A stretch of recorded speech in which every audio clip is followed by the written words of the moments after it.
तो है कैसे welcome back to my to videos. तो इस वीडियो में दोस्तों डिस्कस करने वाले हैं यहाँ पर कुछ इंपॉर्टेंट कंपनीज को और उनसे रिलेटेड कुछ इंपॉर्टेंट अपडेट्स हैं जिसकी बात करेंगे इस वीडियो में। तो चलिए दोस्तों वीडियो की शुरुआत करते हैं। सबसे पहली कंपनी की बात करते हैं। पहली कंपनी का नाम है kinase technology India limited. But इसको डिस्कस करने से पहले दोस्तों अगर आपने अभी तक चैनल को सब्सक्राइब नहीं किया है तो चैनल को सब्सक्राइब करके बेल आइकन को प्रेस कर लो और टेलीग्राम चैनल को भी ज्वाइन कर लो जिसका लिंक आपको डिस्क्रिप्शन में देखने को मिल जाएगा। और एक डिस्क्लेमर भी है, जो भी कंपनी से रिलेटेड न्यूज़ एंड अपडेट्स हम लोग कवर करेंगे वो सारी न्यूज़ एंड अपडेट्स सिर्फ और सिर्फ एजुकेशन पर्पस के लिए है, सीखने के लिए है। तो इसको किसी भी तरह का इन्वेस्टमेंट एडवाइस मत समझना, आप खुद से रिसर्च और एनालिसिस भी कर सकते हैं। तो चलिए दोस्तों वीडियो की शुरुआत करते हैं। सबसे पहले बात करते हैं काइनेस टेक्नोलॉजी से रिलेटेड कुछ इंपॉर्टेंट न्यूज़ एंड अपडेट्स के बारे में। सो दोस्तों अगर हम बात करें पिछले कुछ ट्रेडिंग सेशन की, तो लगातार कंपनी में आपको वीक पे वीक परफॉर्मेंस देखने को मिल रही थी।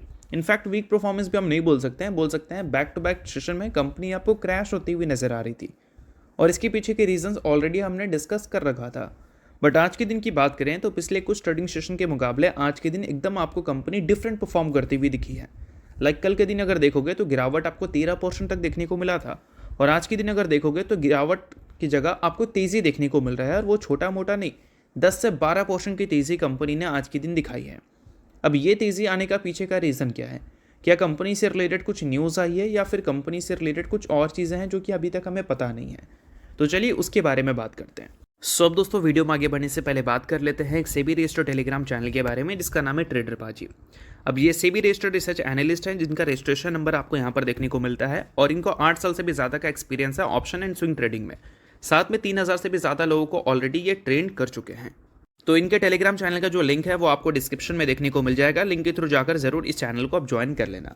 ज्वाइन करने का सबसे बड़ा प्लस पॉइंट ये है कि काफ़ी सारी कंपनी के टेक्निकल्स को प्रॉपर एनालिसिस कर यहाँ अपडेट किया जाता है, जो कि अभी आपको यूट्यूब पे तो देखने को नहीं मिलता, जिसको आप यहाँ पर आकर ज़रूर चेकआउट कर सकते हैं। उसके अलावा दोस्तों मार्केट से रिलेटेड जो समरी होती हैं वो सारी चीज़ें आपको यहाँ पर देखने को मिलती हैं। मार्केट से रिलेटेड जो इंपॉर्टेंट न्यूज़ एंड अपडेट्स होता है वो भी आपको यहाँ पर देखने को मिलता है। साथ में सेबी रजिस्टर्ड टेलीग्राम चैनल है तो इनके कॉल्स वगैरह भी दिखते हैं, जिसको भी चाहो तो आप चेकआउट कर सकते हो। तो लिंक डिस्क्रिप्शन में है, लिंक के थ्रू जाकर बिल्कुल फ्री ऑफ कॉस्ट आप इस टेलीग्राम चैनल को ज्वाइन कर सकते हैं। देखो दोस्तों, सबसे पहले ये चीज़ समझ लो, न्यूज़ के बारे में भी हम लोग बात करेंगे, बट सबसे पहले कुछ इंपॉर्टेंट चीज़ें मैं आपको समझा देता हूँ। मार्केट का कॉन्सेप्ट मैं आपको क्लियर कर देता हूँ। अब देखो, कोई भी कंपनी मान लो लगातार वीक परफॉर्म कर रही है या कोई भी कंपनी लगातार अच्छा परफॉर्म कर रही है, बैक टू बैक सेशन में कंपनी में बड़ी बड़ी तेज़ी दिख रही है, तो एक ऐसा ट्रेडिंग सेशन जाएगा जहाँ पर उस तेज़ी के बाद एक प्रॉफिट बुकिंग हमें देखने को मिलेगी। या इसका उल्टा कर दो, कोई कंपनी बैक टू बैक अगर वीक परफॉर्म कर रही है तो एक ऐसा ट्रेडिंग सेशन आपको देखने को मिलता है जहाँ पर कंपनी में काफ़ी अच्छी परफॉर्मेंस देखने को मिलती है। तो वही चीज़ आज के दिन आपको काइनेस टेक्नोलॉजी में भी विटनेस करने को मिला है। पिछले कुछ ट्रेडिंग सेशन में अप टू 40% गिरावट कंपनी रिपोर्ट कर दी है। कंपनी के फाइनेंशियल्स में कोई चेंजेस हमें देखने को नहीं मिला है। कंपनी ने जो डिस्क्लोजर दिया था उसमें कुछ मिसमैच है, ये चीज़ हाईलाइट किया था कोटक इक्विटीज़ ने। कोई कंपनी बंद होने से रिलेटेड चीज़ें हमें सुनने को नहीं मिली है। तो ये जो गिरावट था वो एक टेम्प्रोरी गिरावट था। परमानेंट गिरावट कब होता है? जब कोई कंपनी बैंकरप्ट हो जाती है या फिर कंपनी बंद हो जाती है। तो ऑब्वियस सी बात है कि ये जो 40-50% का गैप दिख रहा है टॉप लेवल से, इसको कोई ना कोई ग्रैब तो करेगा। और वही आज के दिन कंपनी में विटनेस करने को मिला है।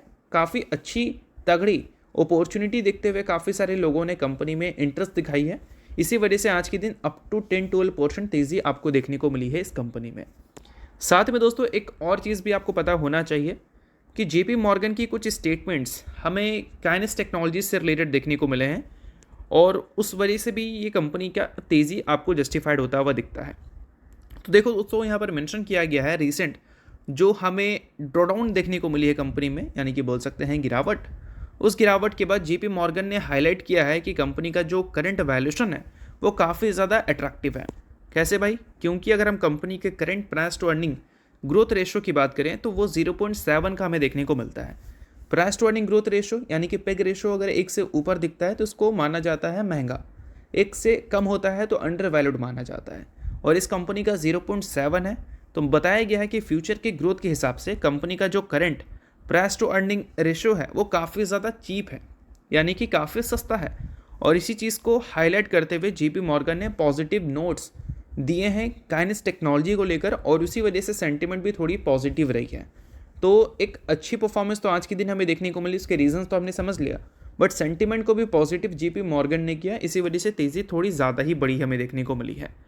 तो ये सारी चीज़ें हैं दोस्तों। जो कि आज के दिन काइनेस टेक्नोलॉजी में आपको नोट करनी है, बट चीज़ें सिर्फ एजुकेशन पर्पज़ के लिए, इस चीज़ को भी आप ध्यान में रखना। तो चलिए दोस्तों बात करते हैं अगली कंपनी के बारे में। सो अगली कंपनी का नाम है दोस्तों CDSL यानी कि central depository services India limited. अब दोस्तों अगर हम CDSL की बात करें तो इस कंपनी से रिलेटेड सबसे बड़ा कंसर्न ये है कि आने वाले Q3 के जो नंबर्स हैं कंपनी के, उसमें हो सकता है कि कंपनी कुछ खास अच्छे नंबर्स रिपोर्ट करती हुई देखने को ना मिले। ऐसा मैं क्यों बोल रहा हूँ, इसके रीजंस भी मैं आपको समझाऊंगा। सबसे पहले आप कंपनी के क्वार्टरली रिजल्ट की एनालिसिस देखो। लास्ट क्वार्टर में कंपनी ने जो रिजल्ट रिपोर्ट किया था उसमें डी ग्रोथ कंपनी ने रिपोर्ट की थी 1% का, बट पिछले साल Q3 में कंपनी ने जो रेवेन्यू रिपोर्ट किया था वो 278 करोड़ रिपोर्ट किया था और इस बार 319 करोड़ रिपोर्ट किया था। तो एक्सपेक्टेशन बढ़ गई थी कि पिछले साल के मुकाबले इस बार जो Q3 में नंबर कंपनी रिपोर्ट करेगी वो ईयर ऑन ईयर बेसिस पे ग्रोथ वाला ही होगा, क्योंकि Q1Q बेसिस पे अगर कंपनी फ्लैट नंबर भी रिपोर्ट कर दे तो भी कंपनी के number year on year basis पे ग्रो करते हुए नजर आएंगे, वो भी डबल डिजिट से।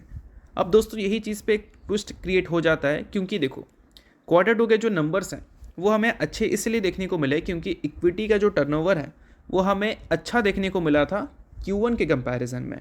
बट जब हम बात करते हैं Q3 के बारे में, तो Q3 में कौन कौन सा महीना आता है? अक्टूबर आता है, नवंबर आता है और दिसंबर आता है, ठीक है। अगर हम बात करें अक्टूबर के महीने का डेटा के बारे में, तो वहाँ पर आपको देखने को मिलता है ये फिगर 160 आप मानकर चलो, नवंबर में 157, दिसंबर तो चलो अभी कंप्लीट नहीं हुआ है, बट हाँ अब डेटा को देखो अक्टूबर और नवंबर का। इसको अगर कंपैरिजन करोगे आप उससे पिछले महीने से, यहाँ पर तो 174 आपको देखने को मिलता है और 170 देखने को मिलता है। तो इसका मतलब क्या है? इसका मतलब ये है कि Q3 में अक्टूबर और नवंबर महीने का जो डेटा है टर्नओवर का BSE का, उस डेटा में हमें एक चीज़ पता चल रहा है कि इक्विटी में उतनी टर्नओवर्स हमें देखने को मिली नहीं है Q1 के कंपैरिजन में, सॉरी Q2 के कंपैरिजन में। तो इससे पता चलता है हमें कि आने वाली Q3 के जो अर्निंग्स हैं हो सकता है कि कंपनी का ईयर ऑन ईयर बेसिस पे भी आपको फ्लैट ही देखने को मिले और Q1Q बेसिस पे कंपनी आपको डी ग्रोथ रिपोर्ट करती हुई दिखे। हो सकता है क्या डी ग्रोथ Q1Q बेसिस पाने के बहुत चांसेस हैं। अगर दिसंबर का महीना कुछ शॉकिंग दिखा दे तो अलग बात है, बट Q1Q बेसिस पे डी ग्रोथ आने की पॉसिबिलिटीज़ काफ़ी ज़्यादा बढ़ जाती है इस कंपनी की Q3 के अर्निंग्स में। इस चीज़ को आप नोट करना। और साथ में अगर हम बात करें रिटेल इन्वेस्टर्स के सेंटिमेंट के बारे में, तो पिछले कुछ महीनों में अगर देखोगे तो रिटेल इन्वेस्टर मार्केट के साथ जुड़ते हुए तो कम नज़र आ रहे हैं, बट रिटेल इन्वेस्टर की सेलिंग मार्केट में ज़बरदस्त देखने को मिली है। पिछले 2 महीने में जो मार्केट ने रिकवरी दिखाई है उसमें रिटेल इन्वेस्टर ने 30,000 करोड़ की बिकवाली कर दी है, जो कि जनरली हमें क्या देखने को मिलता है? रिटेल इन्वेस्टर हमेशा आपको बाई करते हुए नजर आते हैं, बियर मार्केट में सेल करते हुए नजर आते हैं, बट अभी के टाइम पे वो चीज़ें हमें देखने को नहीं मिल रही है। रिटेल इन्वेस्टर ने फिलहाल बाई अप्रोच दिखाया है मार्केट के रिकवरी में, ना कि मार्केट के गिरते वाले टाइम में। और मार्केट के रिकवरी टाइम में अगर रिटेल इन्वेस्टर की ऐसे सेंटिमेंट है तो इससे पता चलता है भाई कि अभी इक्विटी का जो टर्नओवर का डेटा है वो हो सकता है कि आने वाले मंथ में भी हमें वीक देखने को मिले। और ऐसे केसेस अगर होंगे तो ऑब्वियस ही बात है कि CDSL जैसी कंपनी जो कि इक्विटी में ही काफ़ी ज़्यादा डिपेंड करती है, उसके अपकमिंग नंबर भी थोड़ी उथल पुथल होने के पॉसिबिलिटीज़ रखते हैं। बाकी इसको कोई गारंटी की तरह लेने की ज़रूरत नहीं है, मार्केट है, चेंजेस भी हो सकता है डेटा, बट अभी के हिसाब से जो चीज़ें हैं वो मैंने आपको समझाने की कोशिश की है। आप खुद का रिसर्च और एनालिसिस भी कर सकते हैं। तो चलिए अब बात करते हैं अगली कंपनी के बारे में, तो नाम है दोस्तों विप्रो। बट इसको डिस्कस करने से पहले अगर आपने अभी तक सेबी रजिस्टर्ड टेलीग्राम चैनल को ज्वाइन नहीं किया है तो उसको जाकर आप ज्वाइन कर लो, लिंक आपको डिस्क्रिप्शन में देखने को मिल जाएगा। अब देखो मार्केट काफ़ी ज़्यादा वॉलेटाइल है, ऐसे मार्केट में आपको प्रॉपर एनालिसिस की ज़रूरत है। तो काफ़ी सारी कंपनी के टेक्निकल्स को प्रॉपर एनालिसिस कर अपडेट किया जाता है टेलीग्राम पर, जिसको आप फ्री ऑफ कॉस्ट चेकआउट कर सकते हैं।